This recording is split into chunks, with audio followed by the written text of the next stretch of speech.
Hello everyone, welcome to the Mysterious Stories channel, where you'll discover the most mysterious, scary, and fascinating stories. Make sure to turn up the volume and get ready for a spine-chilling experience you won't forget. October 10, 1968, day of deployment. The air was thick with humidity, the kind that clung to your skin and made every breath feel labored. The dense jungle canopy above blocked out most of the sun, casting long shadows that danced eerily in the underbrush. It was the start of another mission, but something about this one felt different. Back before, but this mission had an ominous air that none of them could shake. Captain John Red Higgins, known for his calm demeanor and sharp instincts, gathered his men around a makeshift table in their tent. The men were silent, their faces etched with tension as they listened to their leader. The mission was straightforward on paper: patrol the Red River area, a stretch of dense jungle near the Laos border that had been a hotspot for enemy activity. But as Higgins unfolded the map, he couldn't help but notice how the lines and contours seemed to blur together, as if the jungle itself was alive, trying to swallow the details. "The brass says it's a simple recon," Higgins started, his voice steady but with an edge that betrayed his unease. "But we all know there's nothing simple about this place. Stay sharp, stay together, and we'll get through this." Sergeant Frank Miller, the company's point man, exchanged a glance with Corporal Danny Specs Thompson, the radio operator. They both knew that every mission was a gamble, but the stakes felt higher this time. The Red River was known not just for its strategic importance, but also for the stories, ghost stories, they called them, whispered among the men during long nights, tales of soldiers vanishing without a trace, strange lights flickering in the trees, and the eerie cries that sometimes echoed through the jungle at night. October 12, 1968, the first night. The journey began early in the morning, the sun barely peeking over the horizon as Bravo Company set out. The jungle was thick and unforgiving, the ground uneven and treacherous. The men moved in near silence. The only sounds were the rustling of leaves and the occasional squawk of a bird. As the day wore on, the heat became oppressive, and the air grew thick with the scent of wet earth and decaying vegetation. By dusk, they had reached a small clearing by the river, a perfect spot to set up camp. The men were exhausted, but there was no time to relax. As they set up their perimeter, Miller couldn't shake the feeling that they were being watched. It wasn't the first time he'd felt uneasy in the jungle, but this was different. The trees seemed to close in around them, the darkness deeper and more suffocating than usual. That night, as the men took turns on watch, the jungle came alive with unfamiliar sounds. It wasn't the usual chorus of insects and animals. There was something else, something that sent chills down the spine of even the most hardened soldiers. Faint whispers seemed to float on the breeze, and the occasional snap of a twig would make every man reach for his weapon.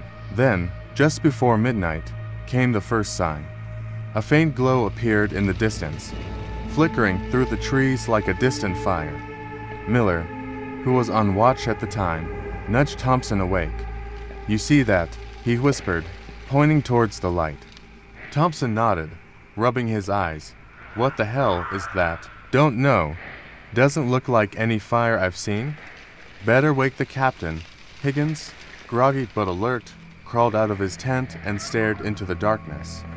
The light was still there, hovering in the distance, flickering in and out like a dying ember. "Stay low," he ordered. "Let's see what we're dealing with." The men huddled together, weapons at the ready, as they watched the light. But as quickly as it had appeared, it vanished, leaving nothing but darkness and the oppressive silence of the jungle. "False alarm, maybe," Thompson suggested, though his voice was shaky. "Maybe," Higgins replied, though he didn't sound convinced. "But let's double the watch tonight. Something doesn't feel right." October 13, 1968, the following day, the men continued their patrol. But the strange events of the previous night weighed heavily on their minds. The jungle was no longer just an enemy to be navigated, it felt like a living entity, hostile and aware of their presence. The sun barely pierced the thick canopy, casting everything in an eerie twilight that made it hard to distinguish friend from foe. As they marched deeper into the jungle, the whispers began again, faint and just beyond comprehension. The men kept their eyes forward, trying to focus on the mission, but the unseen presence in the jungle gnawed at their nerves. By the afternoon, the tension reached a breaking point. Private Jimmy Jinx Robinson, the youngest member of the team, suddenly froze in his tracks, his eyes wide with terror. "Did you hear that?" he whispered, his voice barely audible. "Hear what?" Jinx, Miller asked, scanning the jungle around them. It was a voice. Jinx replied, his face pale. Right in my ear it said my name. The men exchanged uneasy glances, but Higgins quickly took charge. "Stay focused, soldier. We're almost at the next checkpoint." But, as the day wore on, it became clear that something was very wrong. The jungle was too quiet, the oppressive silence only broken by the occasional snap of a branch or the rustle of leaves. Then, without warning, the ground beneath their feet gave way. Miller was the first to fall, sliding down a hidden slope into a dark ravine. The others scrambled to grab him, but the jungle seemed determined to swallow them whole. They slid and tumbled down the slope, crashing through the underbrush until they finally came to a stop at the bottom. Bruised and shaken, the men slowly got to their feet, only to find themselves in a place that wasn't on any map. The ravine was deep, the walls covered in thick, gnarled roots that twisted like the fingers of some ancient, malevolent creature. The air was colder here, and the oppressive feeling of being watched was even stronger. "What the hell is this place?" Thompson muttered, looking around. "Hell if I know," Higgins replied, his eyes scanning the area for any signs of danger. "But we're not alone here. Stay sharp." As they tried to find a way out, they stumbled upon something that made their blood run cold. Half buried in the mud was a skeleton, still clad in the tattered remnants of a U.S. Army uniform. The dog tags were missing, the name and identity of the unfortunate soul lost to time. But there was something else, something far more disturbing. Carved into the bones were strange symbols, symbols that none of them could recognize. The sight sent a wave of fear through the group, and even Higgins, the unshakable leader, felt a chill run down his spine. "We need to get out of here," Miller said, his voice trembling. "This place, it's wrong." But the jungle had other plans. As they tried to retrace their steps, they found that the path they had come from was gone, swallowed by the darkness. The walls of the ravine seemed to close in around them, the roots twisting and writhing as if alive. And then, the whispers began again, louder this time, closer.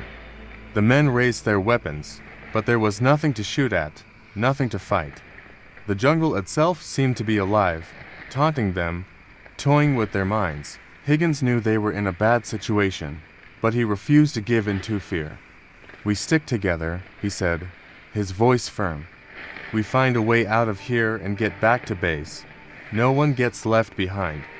But, as they moved deeper into the ravine, it became clear that getting out was not going to be easy. The jungle was no longer just a backdrop to their mission, it had become the enemy, a living, breathing entity determined to keep them there forever. The oppressive heat of the jungle had given way to an unsettling chill as the sun dipped below the horizon. The light was fading fast, and the dense canopy above them seemed to swallow what little remained. Bravo Company was trapped in the ravine, a place that felt more like a tomb with each passing moment. Captain John Red Higgins led the group, his mind racing as he tried to find a way out. The eerie carvings on the skeleton they had found earlier still haunted him. He'd seen death in many forms during the war, but this was something else. The jungle felt alive, aware of their presence, and it was closing in on them. Sergeant Frank Miller was right behind him, his usual stoic expression replaced by a furrowed brow. He couldn't shake the feeling that they were being watched, not by the Viet Cong, but by something older, something malevolent. The whispers had stopped for now, but the silence was just as unnerving. It was as if the jungle was waiting for something. "Captain," Miller said, his voice low but tense, We need to get out of here. This place, it's not right. Higgins nodded, but he didn't respond. He couldn't. The truth was, he didn't know how to get them out. The jungle had shifted, the path they had come from was gone, and the thick roots and underbrush were like a maze with no exit. Corporal Danny Specs Thompson, the radio operator, was fidgeting with the comms, trying to get a signal. But all he got was static, the harsh crackle, a cruel reminder of how isolated they were. No signal. Sir, we're cut off. Private Jimmy Jinx Robinson was struggling to keep it together. The young soldier had always been superstitious, but this was beyond anything he'd ever feared. His hands were shaking, his eyes darting around as if expecting something to jump out at any moment. Jinx, pull it together, Miller snapped, more to calm himself than the private. You heard the captain, we stick together. But Jinx wasn't listening. His mind was elsewhere, replaying the voice he had heard earlier, his name whispered in his ear like a death sentence. He knew he hadn't imagined it. The jungle had spoken to him, and it was hungry. The darkness was absolute, the jungle thick with shadows that moved and twisted as if alive. The temperature had dropped, and a dense fog was beginning to creep in, curling around their legs like the tendrils of some unseen beast. The air was thick with the scent of damp earth and decay, and every breath felt heavy, laden with the weight of unseen eyes. Higgins ordered the men to make camp, though he knew rest was unlikely. They set up a small perimeter, their rifles at the ready, eyes darting to every rustle and shadow. The jungle had grown silent again, but the silence was worse than the whispers. It was a silence that pressed in on them, filled with the anticipation of something terrible. As they sat around a small, flickering fire, the men tried to keep their minds occupied. Thompson pulled out a deck of cards, but his hands were shaking too much to shuffle them properly. Miller sat with his back to a tree, scanning the darkness beyond the firelight. Jinx, still on edge, kept glancing at the shadows, his fingers twitching on the trigger of his rifle. Higgins knew he had to keep morale up, but he was running out of ideas. The jungle was breaking them down, playing on their fears, and the unknown was more terrifying than any enemy they had faced before. Anyone got a story? Higgins asked, trying to inject some normalcy into the situation. Something to pass the time. Miller looked up, his eyes narrowing. You want a story, Captain? How about the one they tell about this place? The men looked at him, curiosity piqued despite their fear. They say this jungle is cursed, Miller continued, his voice low and gravelly. Long before the war, long before the French, the locals avoided this place. They said it was the home of spirits, dark spirits that fed on the living. During the Indochina War, whole platoons went missing in these parts, no bodies, no traces, just gone. The locals say the jungle took them. Jesus, Sarge, that's just a story, Thompson muttered, though his voice lacked conviction. Maybe, Miller replied, but I've seen some things out here that make me wonder. As if on cue, a distant sound echoed through the trees, a low, mournful wail that seemed to come from all directions at once. The men froze, their blood running cold. What the hell was that? Jinx whispered, his eyes wide with terror. Stay calm, Higgins ordered, though he could feel his heart pounding in his chest. It's just the wind, but they all knew it wasn't. The wail grew louder, closer, and was soon joined by others, a chorus of ghostly cries that filled the night air. The fog thickened, and the fire sputtered as if struggling to stay alive.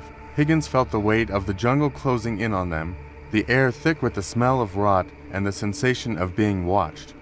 Every instinct screamed at him to run, but he knew there was nowhere to go. They were trapped, surrounded by an enemy they couldn't see, couldn't fight. Then, out of the corner of his eye, he saw movement, a shadow darting between the trees, too fast to be human. He turned, rifle at the ready, but there was nothing there. Just darkness and the oppressive weight of the jungle. The men were on edge, their nerves frayed, and Higgins knew it wouldn't take much for them to snap. He had to get them out of there. But how? The jungle was a labyrinth, and every path seemed to lead them deeper into its clutches. We need to move, Higgins said finally, his voice firm. "We can't stay here. But where do we go, Captain?" Thompson asked, his voice trembling. "We don't even know where we are." "Anywhere but here," Higgins replied. "We keep moving until we find a way out." The men gathered their gear, the fire now just a smoldering pile of embers. The jungle seemed to sense their fear, the wails growing louder as they began their march into the unknown. The fog was thicker now, obscuring everything beyond a few feet, and the whispers had returned, circling them, taunting them. As they pushed forward, the ground became more treacherous, the roots and vines seeming to reach out, trying to trip them, to drag them down. The air was colder, the scent of decay stronger, and the sense of being watched was unbearable. Higgins led the way, his heart pounding in his chest, every muscle tense. He could feel the jungle closing in on them, a predator toying with its prey. The darkness was alive with unseen eyes, and the whispers were no longer just in the distance, they were right next to him, in his ear, in his mind. The men moved in silence, their eyes wide with fear, their breaths coming in short, sharp gasps. Every rustle of leaves, every crack of a branch sent them into a frenzy, rifles swinging in all directions, but there was never anything there, just shadows and whispers. Then, without warning, Jinx screamed a blood-curdling cry of pure terror. The men spun around to see him thrashing in the fog, his rifle clattering to the ground. He was clawing at his face, his eyes wide with horror. They're here, he screamed, his voice breaking. Higgins rushed to him, grabbing him by the shoulders. "Jinx, get a hold of yourself." But Jinx was beyond reason, his mind shattered. He kept screaming, kept clawing, until finally, he collapsed to the ground, his body shaking with uncontrollable sobs. The men stood in stunned silence, the jungle's whispers growing louder, more insistent. Higgins felt a cold sweat trickle down his back. They were losing it, all of them, and the jungle knew it. "We need to keep moving," Higgins said, his voice hollow. But, as he looked at his men, he knew they were on the edge, teetering between sanity and madness. And the jungle was waiting, ready to claim them. October 13th, 1968, Nightfall. The night had fully descended, wrapping the jungle in a cloak of darkness so deep it felt as though the men were walking through ink. The whispers had grown fainter, but the sense of dread had only intensified. Bravo Company moved in a tight formation, their footsteps eerily silent on the soft, damp earth. Every man was on high alert, their senses tuned to the slightest sound or movement, as if the jungle itself could spring to life at any moment. Captain Higgins took the lead, his eyes scanning the darkness for any sign of a way out. But the jungle had become a maze, each direction as impenetrable as the next. The fog had thickened into a dense, suffocating blanket, and the wails that had haunted them earlier seemed to be carried on the wind, echoing from some unseen source. Sergeant Miller kept close to Jinx, who had fallen into a catatonic state after his outburst. The young private's face was pale, his eyes wide and unseeing, muttering incoherently under his breath. Miller knew that Jinx was broken, his mind shattered by whatever horrors lurked in the jungle. The rest of the men were on edge, the tension palpable as they continued their march into the unknown. "This place, it's not natural," Thompson whispered, clutching his rifle as if it were a lifeline. "It feels like the jungle's alive, watching us." "Shut up, Specs," Miller hissed, though the fear in his own voice betrayed him. "Just keep moving." But the men could feel it to the oppressive weight of the jungle pressing in on them, the shadows that seemed to move just out of sight, the whispers that lingered at the edge of their hearing. It was as if the jungle was toying with them, driving them deeper into madness with each passing minute. "Captain, we need to stop," Corporal Davis said, his voice trembling.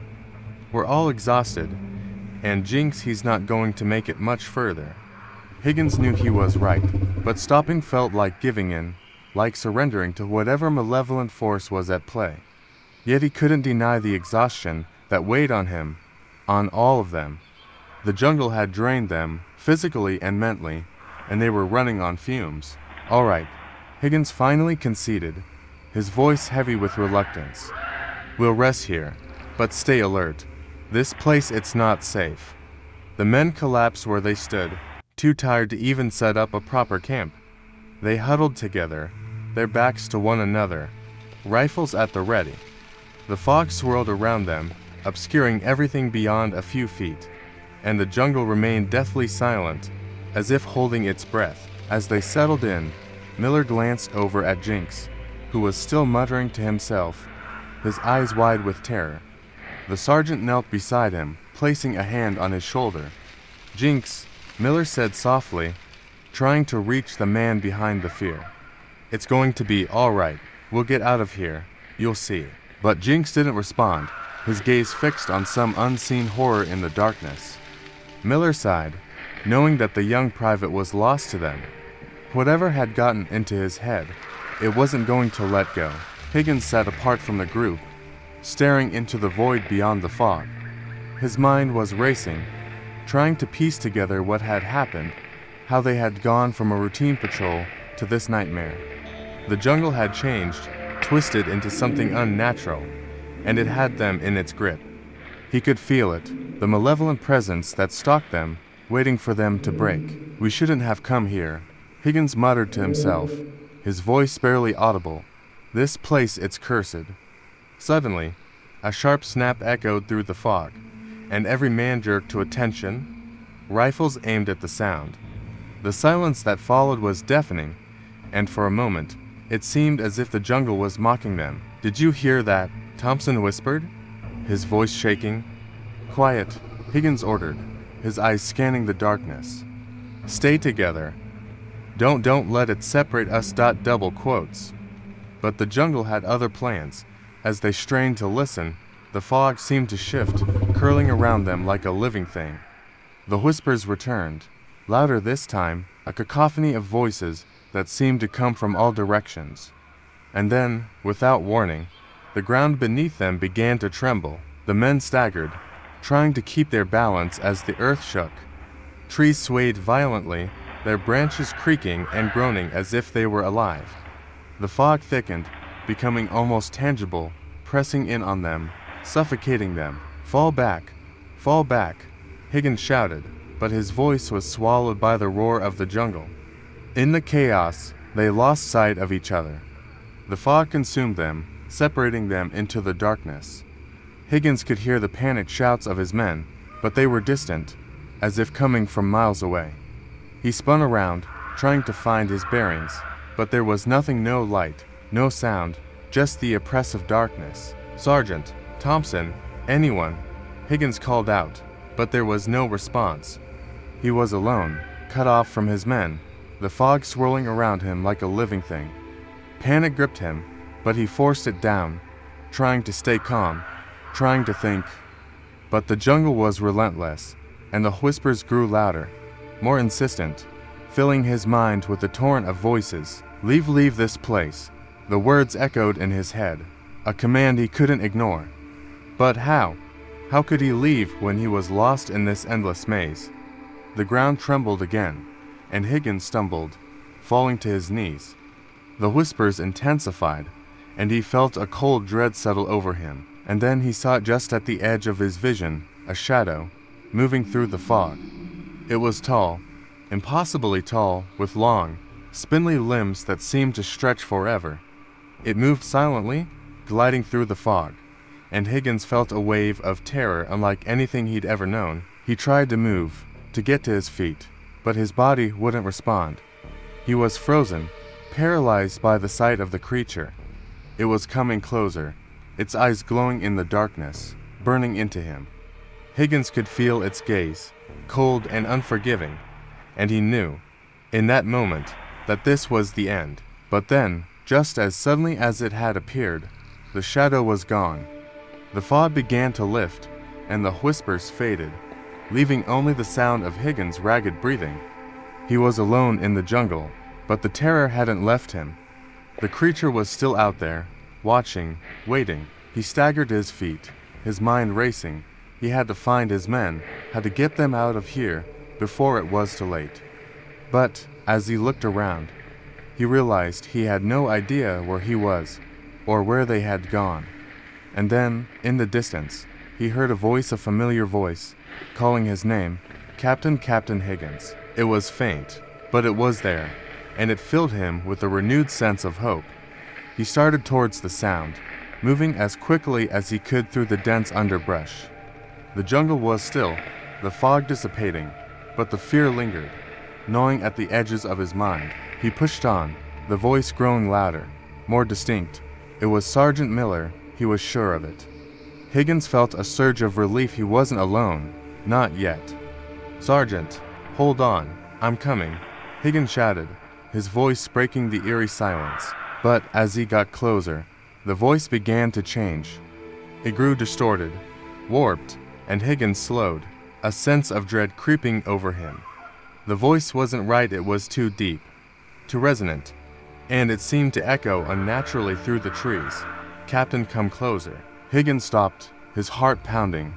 This wasn't Miller. Whatever was calling him, it wasn't human. "Captain." The voice was closer now, almost on top of him, and Higgins felt a cold chill run down his spine. He turned slowly, his rifle at the ready, and what he saw made his blood run cold. There, standing in the clearing, was a figure. It was tall, impossibly tall, with limbs that were too long, too thin. Its face was obscured by the shadows, but Higgins could see the eyes glowing red, burning with an unnatural light. "Leave this place." The voice came from the figure, a low, guttural growl that reverberated through the air. Higgins felt his knees go weak, his grip on the rifle slipping. And then the figure began to move, slowly at first, then faster, closing the distance between them with terrifying speed. Higgins fired his rifle, the shots echoing through the jungle, but the bullets passed through the figure as if it were made of smoke. It was on him in an instant, its cold, claw-like hands wrapping around his throat. Higgins gasped, struggling to breathe, his vision darkening. The last thing he saw before he blacked out was the figure's eyes, burning into his soul, searing him with a terror that he knew would never leave him. And then there was nothing. October 14, 1968. Dawn. Captain Higgins awoke with a jolt, the cold sweat clinging to his skin like a second layer. His heart pounded in his chest as his eyes adjusted to the dim light of dawn filtering through the thick canopy above. He was lying on the jungle floor, his body aching from the rough, uneven ground. For a moment, he couldn't remember where he was or what had happened, but then the memories came flooding back: the jungle, the fog, the shadowy figure, and the terror that had gripped him in its icy claws. He sat up slowly, every muscle protesting in pain, and looked around. The jungle was still, eerily quiet, as if the entire world was holding its breath. There was no sign of his men, no sound of their voices, just the oppressive silence that seemed to close in on him from all sides. "Sergeant Miller, Thompson, anyone," Higgins called out, his voice hoarse, but there was no response, only the rustling of leaves in the faint breeze. The fog had lifted with the dawn, revealing a landscape that was both familiar and alien. The trees loomed overhead, their twisted branches reaching out like skeletal hands, and the underbrush was thick and tangled, making every step a struggle. Higgins pushed himself to his feet, his legs shaky but holding. He had to find his men, had to regroup and figure out a way to get out of this cursed place.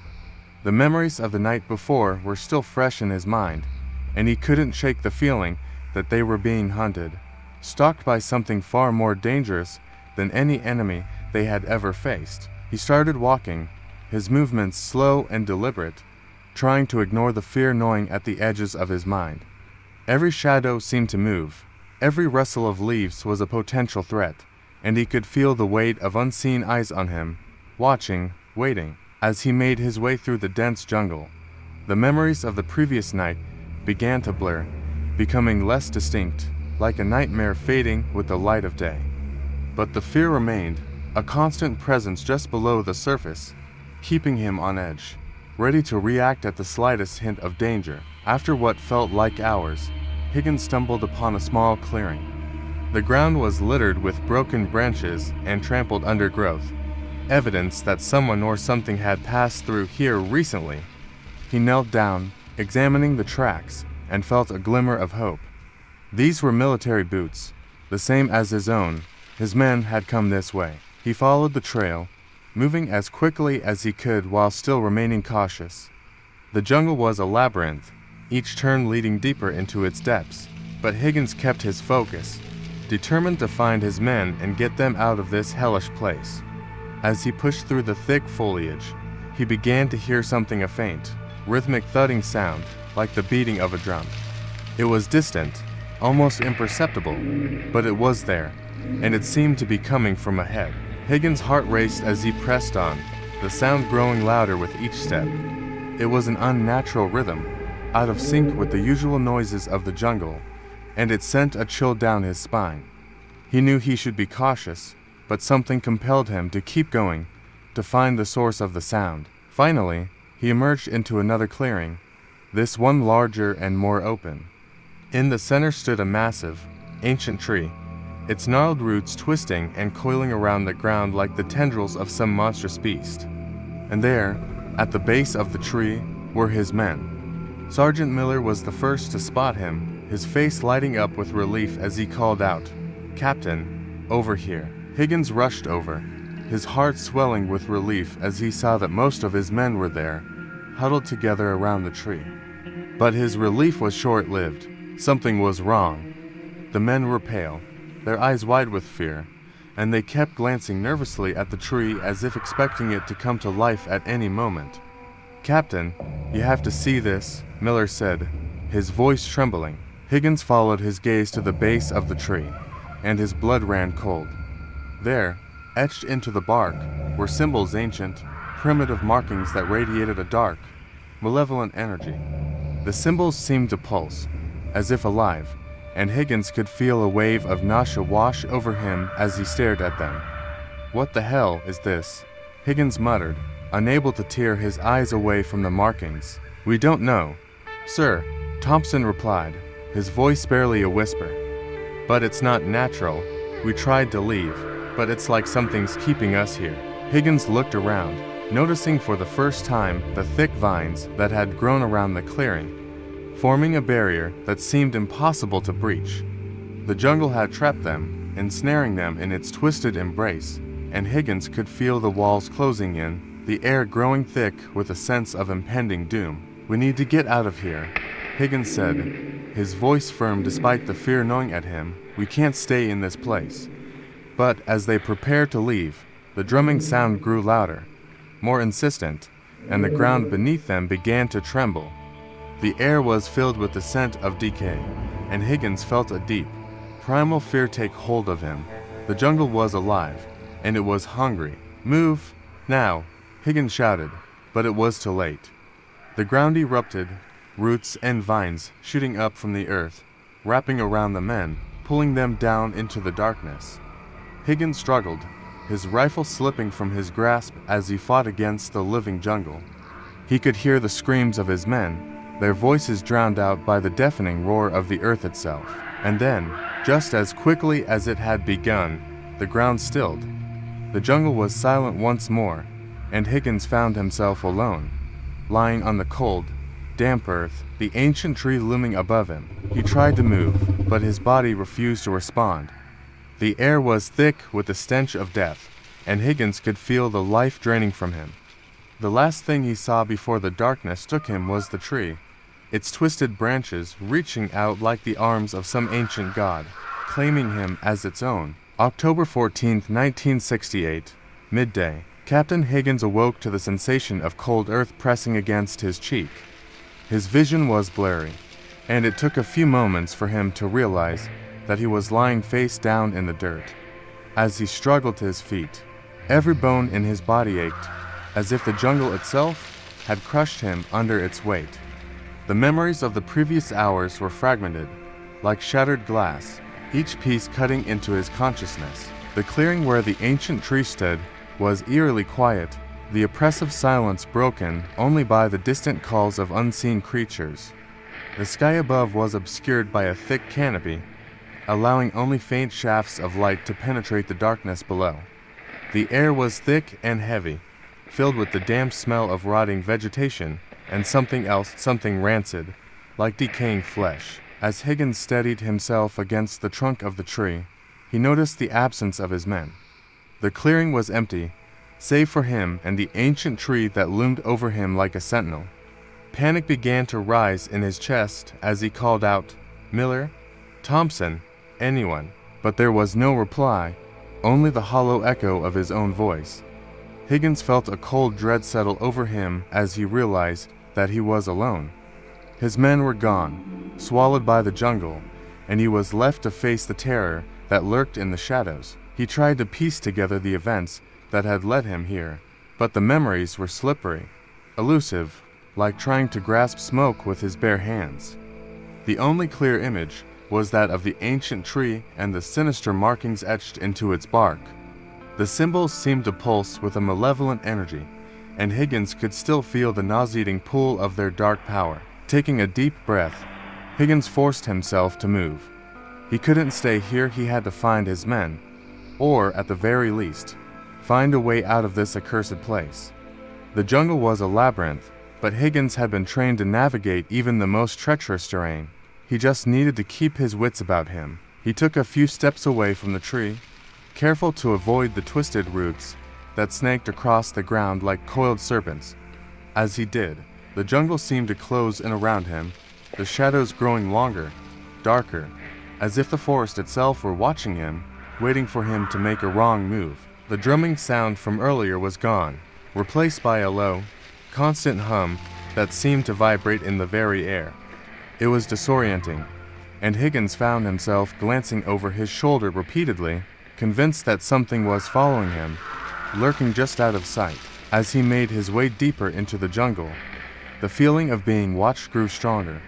The trees seemed to lean in closer, their branches reaching out like skeletal hands, and the underbrush rustled with unseen movement. Higgins could hear the whispers again, faint and indistinct, like the voices of the dead carried on the wind. He paused, trying to make sense of the sounds, but they were too faint, too fragmented. It was as if the jungle itself was speaking to him, in a language he couldn't understand, the language of the dead, of those who had perished in this cursed place and whose spirits now roamed the shadows. The air grew colder as Higgins pressed on, his breath visible in the frigid air. The temperature drop was unnatural, and he could feel the chill seeping into his bones, making his movements slow and clumsy. The whispers grew louder, more insistent, and Higgins began to feel a rising sense of dread. Suddenly, he heard a rustling in the bushes ahead. He froze, his heart pounding in his chest as he raised his rifle, ready to fire. The sound grew louder, closer, and Higgins could see the underbrush parting as something moved through it. He took a step back, his finger on the trigger, his breath coming in ragged gasps, and then, from the darkness, a figure emerged, a man, staggering towards him, his uniform tattered and covered in mud. Higgins recognized him instantly. It was Private Dawson, one of his missing men. Relief washed over him, and he lowered his rifle. "Dawson, thank God. I thought you were Higgins," began, but his words caught in his throat as Dawson drew closer.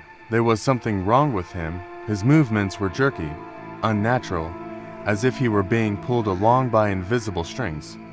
His eyes were wide, unblinking, and his skin was pale, almost translucent. And then Higgins saw the blood, thick, dark blood that oozed from a deep gash across Dawson's throat, staining his uniform and dripping onto the ground. Higgins stepped back in horror, his mind refusing to accept what he was seeing. Dawson should have been dead. No one could survive a wound like that.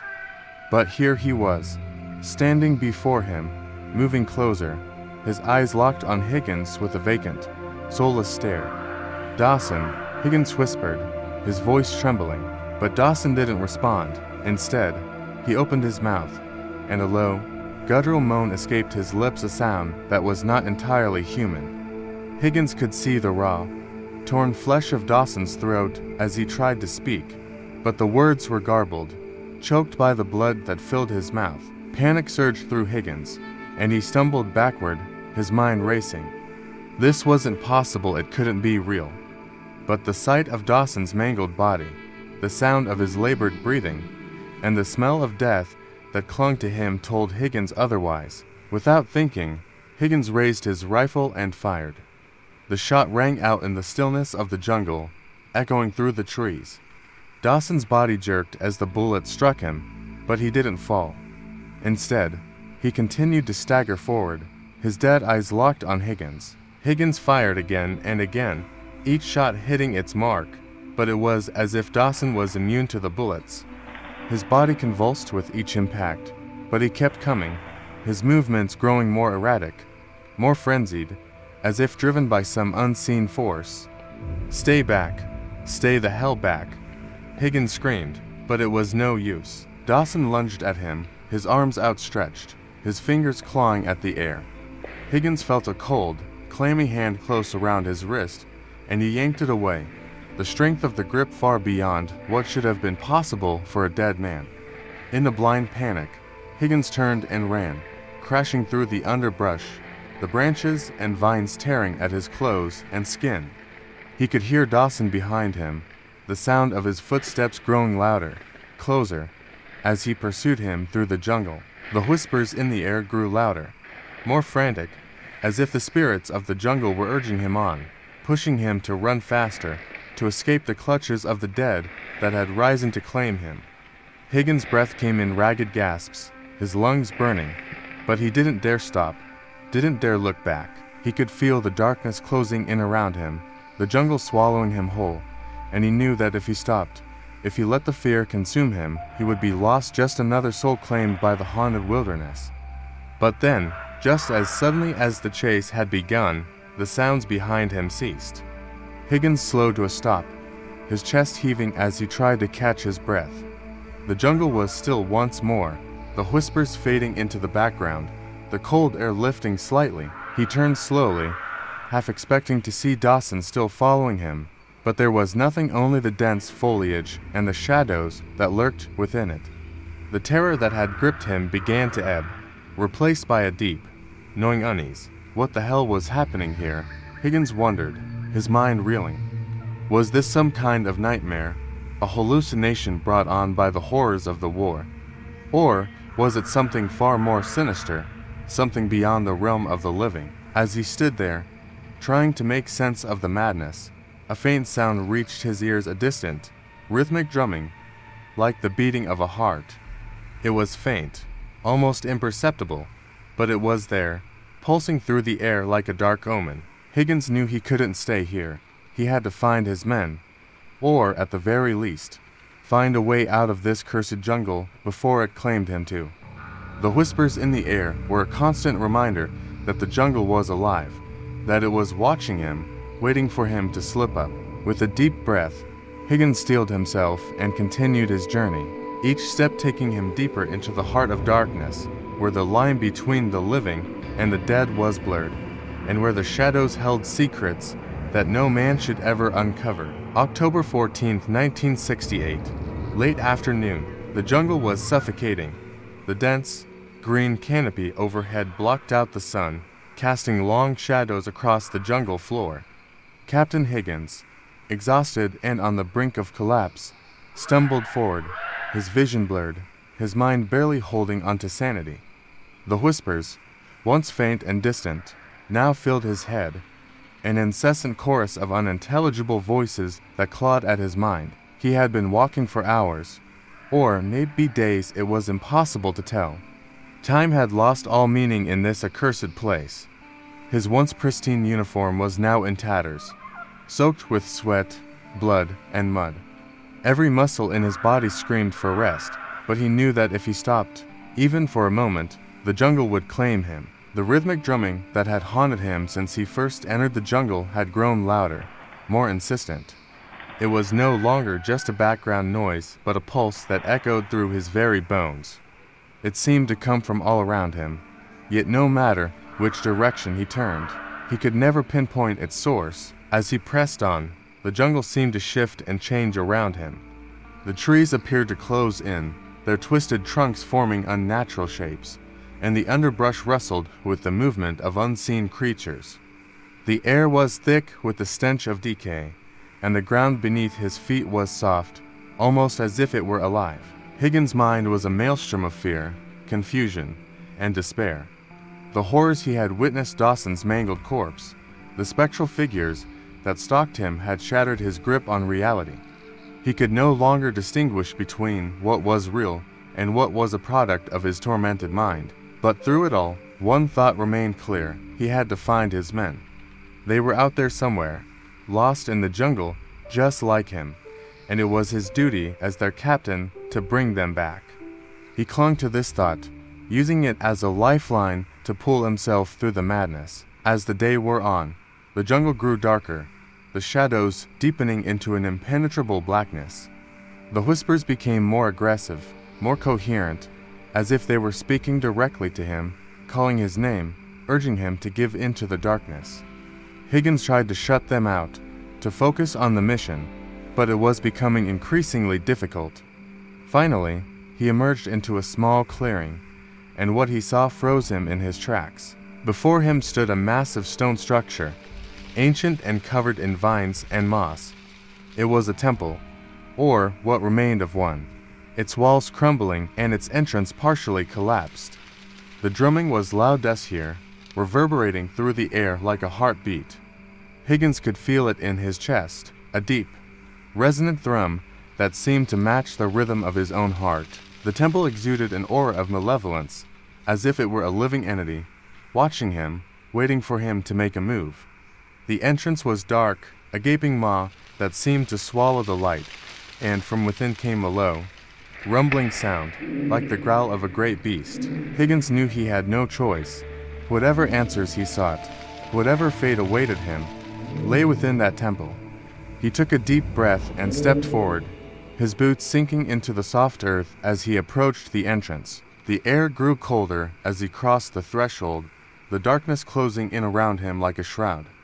The walls of the temple were covered in the same strange markings he had seen on the ancient tree, and as he ran his fingers over them, he felt a pulse of energy, like an electric shock that sent a jolt up his arm. The interior of the temple was vast, the ceiling disappearing into the darkness above.